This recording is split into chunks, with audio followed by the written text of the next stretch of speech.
कक्षा छठी के छात्रों, पिछले दिनों हमने भारत वर्ष है सबसे प्यारा कविता का संक्षिप्त अर्थ समझा था। मैंने इसके साथ ही आपको इस कविता का सारांश पीडीएफ के रूप में भेजा था, शायद आपने लिख लिया होगा। अब हम फिर से इस पूरी कविता का संपूर्ण अर्थ समझेंगे। देखो बच्चों, कविता का अर्थ एक बार तुम अच्छी तरह से समझ लो तो फिर आप ये कभी नहीं भूल पाओगे, और आने वाले दिनों में कविता का सारांश भी आप अच्छी तरह से अपने शब्दों में लिख पाओगे। तो सुनो बच्चों, यहाँ पर कवि हमसे इस कविता में क्या कहना चाहता है। भारतवर्ष है सबसे प्यारा। अब भारतवर्ष यानी क्या? तो भारतवर्ष यानी ये भारत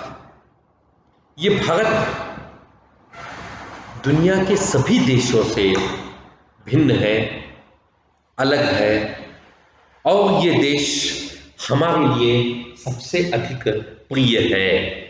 तो यहाँ पर भारतवर्ष है सबसे प्यारा, तो ये भारतवर्ष क्यों सबसे प्यारा है हमें, आज हम इसका अर्थ समझेंगे। भारतवर्ष है सबसे प्यारा, सब देशों से बढ़कर न्यारा। सुनो कवि क्या कहना चाहता है। सबसे पहले कवि ने कहा भारतवर्ष है सबसे प्यारा। भारतवर्ष का मतलब ये संपूर्ण भारत। भारतवर्ष यानी कोई एक वर्ष, 2 वर्ष, 3 वर्ष ऐसा नहीं है। भारतवर्ष यानी ये भारत के कण कण में छिपी हुई सारी बातें। अब भारत में है क्या? तो भारत में नदियां हैं, समुद्र है, फिर झरने हैं, तालाब है, फिर भारत में ऐतिहासिक इमारतें हैं। भारत का इतिहास कई युगों का है, जैसे सतयुग है, द्वापर युग है, कलयुग है, त्रेता युग है। कई युगों से इसका इतिहास जुड़ा है, कई वेदों से इसका इतिहास जुड़ा हुआ है। ऋग्वेद है, यजुर्वेद है, सामवेद है, अथर्ववेद है। इन वेदों से भी इसका इतिहास जुड़ा हुआ है। कई महान क्रांतिकारी हुए हैं, कई स्वतंत्रता सेनानी हुए हैं, कई महान संतों ने इस भूमि पर जन्म लिया है। चाहे कबीर हो, चाहे तुलसीदास हो, चाहे रानी लक्ष्मीबाई हो, चाहे महात्मा गांधी हो। इन सब का संबंध जब इस भारत से आता है तो इस भारत का नाम भारतवर्ष कहलाता है, क्योंकि हर वर्ष, एवरी ईयर, हर वर्ष, हर दिन, हर वर्ष क्यों, हर दिन इस भूमि पर एक महान व्यक्ति का जन्म हुआ है। हर दिन एक एक महान व्यक्ति ने इस भूमि पर जन्म लिया है। तो ये भूमि पवित्र भूमि है, और ये देश सब देशों से अलग है। न्यारा, न्यारा का मतलब है डिफरेंट, टोटली डिफरेंट। न्यारा यानी सबसे अलग। तो यहां पर न्यारा का अर्थ है अलग, सबसे अलग, डिफरेंट। तो यहां पर ये देश न्यारा है, अलग है, सब देशों से भिन्न है। तो इसका एक अर्थ और भी आता है, भिन्न, अलग। तो यहां पर उन्होंने कहा है भारतवर्ष है सबसे प्यारा, सब देशों से बढ़कर न्यारा, अलग, totally different from other countries, totally different from other countries. सुंदर मुकुट हिमालय इसका। भगवान ने इस देश को कैसे बनाया है, जरा सुनो। इस देश को निर्माण करते समय भगवान ने किन किन बातों का ध्यान रखा है। तो भारत देश का निर्माण ऐसा हुआ है कि लगता है कि भारत देश के सर पर किसी ने किरीट रखा है, ताज रखा है, क्राउन है, सर के ऊपर कोई क्राउन है, क्राउन, कोई ताज रखा है। कोई किरीट है, कोई मुकुट है, और वो मुकुट क्या है? तो वो मुकुट है हिमालय पहाड़। हिमालय पहाड़, सफेद शुभ्र हिमालय पहाड़, हिमगिरी। तो ये हिमगिरी ऐसा लगता है मानो किसी ने हमारे देश के ऊपर एक ताज रखा है, क्राउन रखा है, किरीट रखा है। और जमीन पर नीचे यहां क्या है? तो यहां पर 3 तरफ समुद्र है। 3 तरफ समुद्र है। तो नीचे वो कहते हैं कि यहां पर सागर चरण पखारे। सर के ऊपर, हमारे देश के सर के ऊपर हिमालय पहाड़ है जो मुकुट के समान नजर आता है, और जमीन पर नीचे पैरों के पास, यानी दक्षिण भारत में, पैरों के पास का मतलब है दक्षिण भारत में, साउथ इंडिया में क्या है? तो साउथ इंडिया में 3 तरफ समुद्र है। एक तरफ है अरेबियन सी, जिसे अरबी समुद्र कहा जाता है हिंदी में, अरेबियन सी, अरबी समुद्र। दूसरी तरफ है bay of Bengal. Bay of Bengal यानी बंगाल का महासागर। तो बे ऑफ बंगाल, बंगाल का महासागर है, और नीचे इंडियन ओशन है, यानी हिंद महासागर। हिंद महासागर है। तो ये 3 नाम मैं यहां लिखूंगा।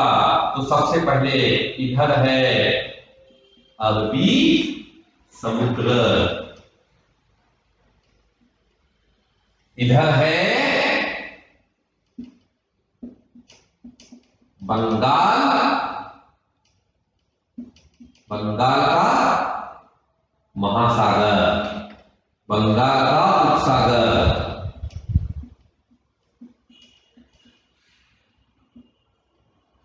और नीचे है हिंद महासागर।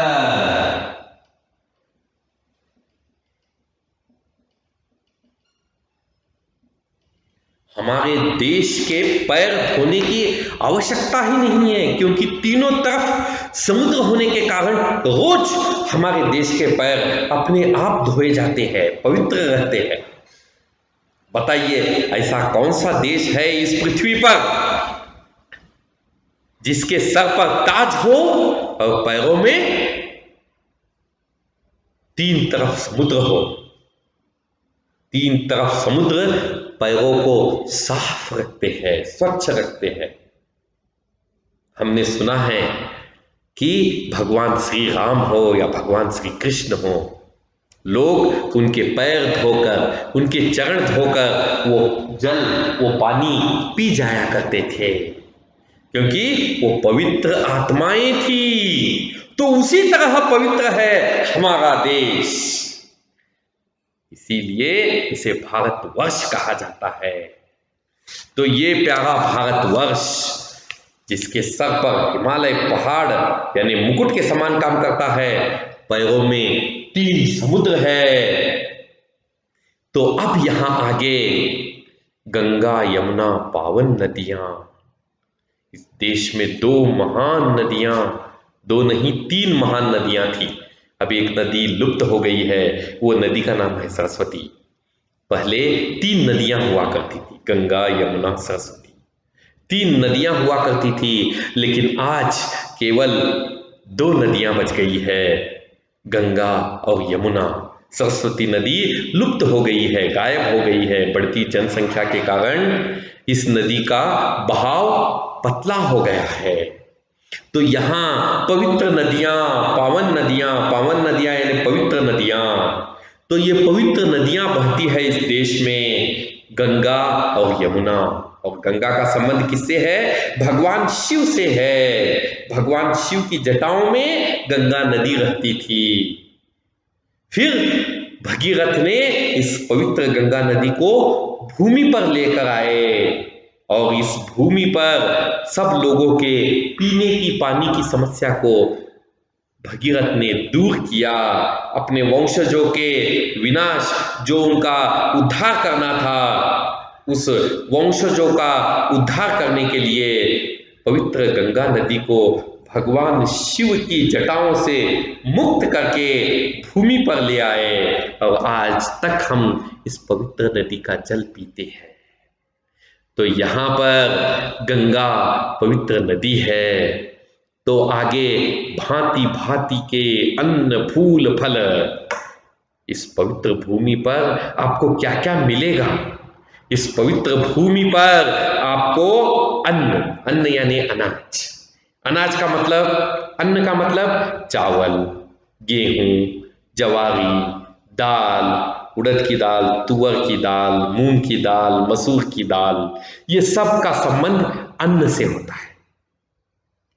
फिर इसके अलावा फूल, फूल यानी चमेली का फूल, मोगरे का फूल, फिर जास्मीन का फूल, ऐसे कई फूलों के प्रकार है, गुलाब का फूल, गुलमोहर का फूल,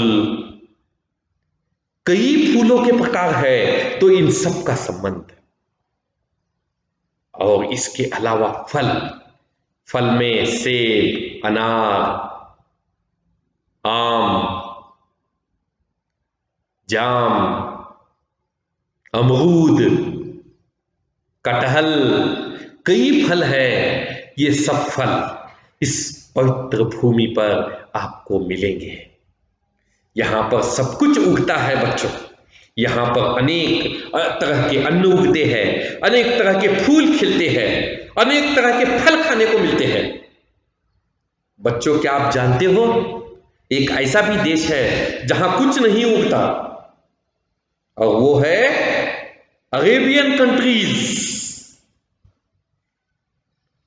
तो ये अरेबियन कंट्रीज यानी सऊदी अरब, कतर, ओमान, ईरान, इराक, ये सब ऐसी जगह है जहां पर केवल रेत है, सैंड है, और इस सैंड में कोई पेड़ नहीं उगता, केवल वहां एक पेड़ उगता है, और वो है खजूर का पेड़।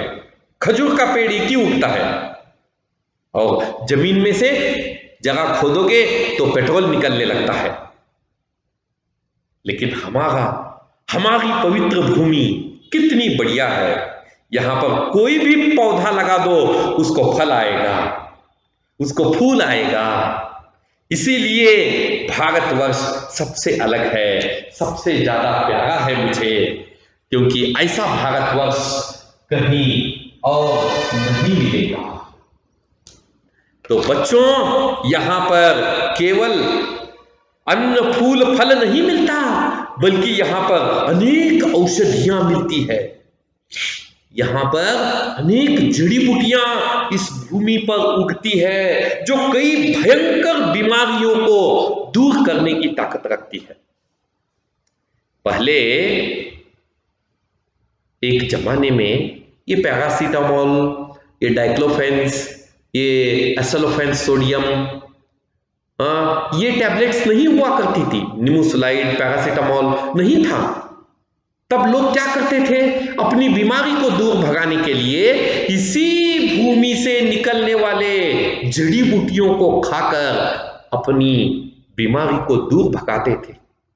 और तुम्हें याद होगा कि भगवान श्री राम के छोटे भाई लक्ष्मण जब बेहोश हो गए थे, तब हनुमान ने क्या किया था, तब हनुमान ने संजीवनी बूटी को अपने सर पर, अपने कंधों पर उठाकर हिमालय पहाड़ से वो श्रीलंका तक ले आए थे। क्यों? क्योंकि इस संजीवनी पहाड़ पर कई जड़ी बूटियां थी, कई औषधियां थी, और ये औषधियां इस पवित्र भूमि पर मिला करती थी, और आज भी मिलती है बच्चों। इसके अलावा अनेक रत्न जवाहरात, रत्न भी इस भूमि पर मिलते हैं। उन रत्नों में कौन कौन से रत्न हैं? एक है डायमंड, कोहिनूर हीरा, दूसरा है नीलम, ब्लू डायमंड। ऐसे कई रत्न हैं जो इस पवित्र भूमि पर मिला करते थे। चाहे वो मूंगा हो, चाहे वो हरा रत्न हो, येलो कलर, येलो शेफर्ड हो, कितने ही रत्न इस भूमि पर मिल चुके हैं। आगे देखिए, श्रम करते दिन रात खेतीहर। यहाँ का किसान श्रमजीवी है। यहाँ का किसान पसीना टपका कर अन्न उगाता है जमीन से। तो पसीना टपका कर अन्न उगाने वाला किसान इस भारतवर्ष में रहता है, इस भारतवर्ष की पवित्र भूमि पर रहता है, श्रम करता है, मेहनत करता है और अन्न उगाता है, हर्षित होते धान उगाकर। जब वो खेतों से अन्न उगाता है तो किसान बहुत प्रसन्न हो जाता है, उसे बहुत खुशी होती है। भारत माता हम तेरे सूत। आगे कवि कहते हैं, हे भारत माता हम कौन हैं? हम तेरे दास हैं, हम तेरे सूत हैं, हम तेरे शिष्य हैं, हम तेरे एक मामूली अदने से एक छोटे से प्राणी हैं जो इस पृथ्वी पर हमने जन्म लिया है। Man is also a social animal. तो मनुष्य प्राणी एक छोटा सा सूत है, एक दास है। तो वो कहते हैं कि हम तेरे भक्त हैं, हम तेरे दास हैं, तेरे नौकर हैं। तो यहां सदा तेरा गुणगान करते रहेंगे हे माता, हे भारत माता, हम तेरा गुणगान करते रहेंगे, सदा तेरी प्रशंसा हम करते रहेंगे, लोगों को तेरे विषय में बताते रहेंगे, ताकि लोगों को पता चले कि भारत कितना प्रिय है। बच्चों, मैं एक बात यहां बताना चाहूंगा, जब सबसे पहले भारत का व्यक्ति अंतरिक्ष में पहुंचा था, उसका नाम था राकेश। तो जब सबसे पहले राकेश सिंह अंतरिक्ष में पहुंचे थे तो इंदिरा गांधी जब उस समय की प्रधानमंत्री थी, उन्होंने पूछा था कि भारतवर्ष कैसा नजर आता है। तो उन्होंने कहा था, सारे जहां से अच्छा हिंदुस्तान हमारा, सारे जहां से अच्छा हिंदुस्तान हमारा, हम बुलबुले हैं इसकी ये गुलसिता हमारा। तो यहां पर हमें ये पता चलता है कि भारत कितना श्रेष्ठ है। सदा तेरे गुणगान करेंगे, पालन करती हो हम सबका, सदा तुम्हारा मान करेंगे। हे मातृभूमि, हे भारत भूमि, तुम हम सबको पाल रही हो, हमारा पेट भर रही हो, हमें अन्न जल प्रदान कर रही हो। केवल अन्न नहीं बल्कि जल यानी पानी भी हमें प्रदान कर रही हो। हम सदा तेरे ऋणी रहेंगे, सदा हम तेरा मान बढ़ाएंगे, सम्मान बढ़ाएंगे। तो बच्चों, इस प्रकार ये कविता का अर्थ समाप्त होता है। अब इस कविता के जो प्रश्नोत्तर है और जो व्याकरण भाग है, इसे मैं आपको अगले पीरियड में PDF के रूप में भेजूंगा। आप उसे अच्छी तरह से लिख लीजिए और जब मैं अगले पीरियड में आऊँगा तो वो चेकिंग के लिए लूँगा। धन्यवाद।